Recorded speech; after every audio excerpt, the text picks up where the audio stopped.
আজি আমাৰ বডফা উপেন্দ্ৰনাথ ব্ৰহ্মৰ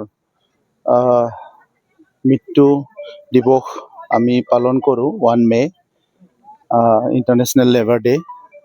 আৰু বিশেষকৈ যোৱা 36 বছৰ তেখেতে মৃত্যু হোৱাৰ পিছত প্ৰত্যেক বছৰে ইয়াত নিখিল বড়ো ছাত্ৰ সন্থাৰ নেতৃত্বত আৰু বড়ো জনগোষ্ঠীৰ সকলো জাতীয় সংগঠন সকলো আহি আমি বডফাক ইয়াত স্মৰণ কৰি আহিছোঁ, শ্ৰদ্ধা জনাই আহিছোঁ। বডফা এতিয়াও জীয়াই আছে আমাৰ সকলোৰে মাজত, আৰু তেখেতৰ যি এটা দূৰদৰ্শিতা, তেখেতৰ যি ছেক্ৰিফাইচ, বড়ো জনগোষ্ঠীক যি মাৰ্গদৰ্শন কৰি থৈ গ'ল, সেইটোৰ কাৰণে আজি বড়ো জনগোষ্ঠী নিজৰ পৰিচয় অস্তিত্ব লৈ আমি জীয়াই থাকিব পাৰিছোঁ।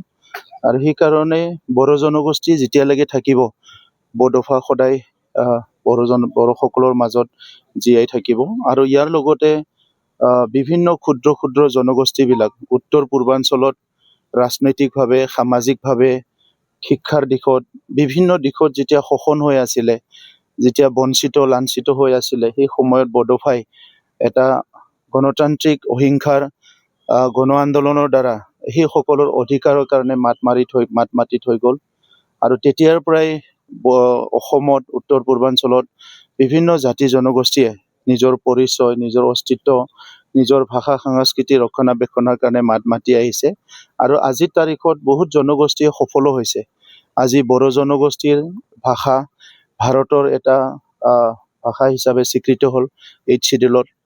বড়োসকলৰ আজি সংস্কৃতি জীয়াই আছে, বড়োসকলৰ ৰীতি নীতি সকলো জীয়াই আছে। বড়োসকল সেই সময়ত যিটো পৰিৱেশত আছিলে তাতকৈ বহুত ভাল পৰিৱেশত আজি বড়োসকল জীয়াই আছে, যদিও আমাৰ আৰু বহুতখিনি আগুৱাই যাব লগা আছে। তো সেইকাৰণে বডফা সদায় জীয়াই থাকিব।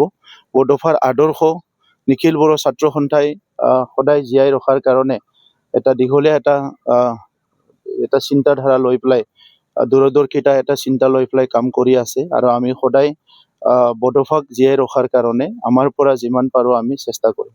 ছাৰ, আজি চাওক, একত্ৰীকৰণ বা তেনেকুৱা কথা নহয় যে বডফা যিহেতু বড়ো জনগোষ্ঠীৰ স্বাধীন ভাৰতৰ পিছত বড়ো জনগোষ্ঠী প্ৰতিষ্ঠাৰ কাৰণে যিটো সংগ্ৰাম, এইটো তেখেতে আৰম্ভ কৰিছিলে।